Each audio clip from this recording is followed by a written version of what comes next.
Hey everybody, welcome back to my channel. My name is MJ Pinky, and today I'm going to talk to you guys about the introduction plot point for your story, what it needs to specifically be included in here, and why this is an important section of your book.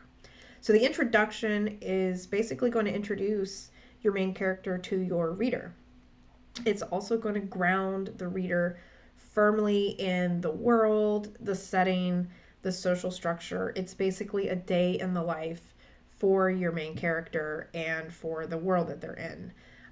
It's usually going to foreshadow whatever the conflict is going to be. Sometimes little elements of the conflict can be woven into the introduction as part of that social structure, world grounding as well. The most important thing about the introduction here is that this is where your reader is going to choose whether or not they care about your character and want to invest the time in the rest of the book to see how this character is going to end up.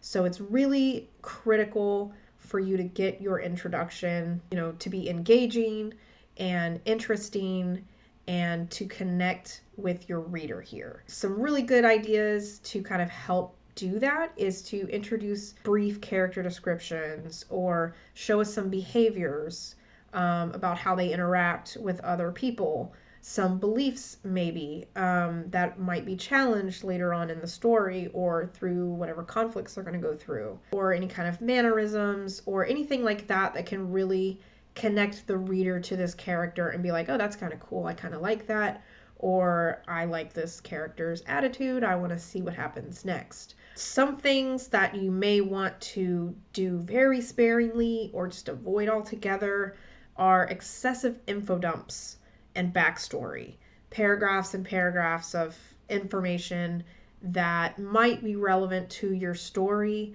but it's really going to remove the interest from your reader, to be quite honest. Without a character that they've connected to already and a character that they want to invest that time into, readers seldom care about the ancestry, complicated social structures, people who aren't your main character. So try to think of places where if you do have information that needs to be introduced and that the reader needs to know eventually, try to think about where you can more naturally weave that in, maybe through dialogue or maybe through some conversations that your main character hears while they're going about their day-to-day. Introduce little clues about that information, but try to avoid just dumping paragraphs of it. So that's pretty much all I have for you guys for this video. I hope you have found this helpful.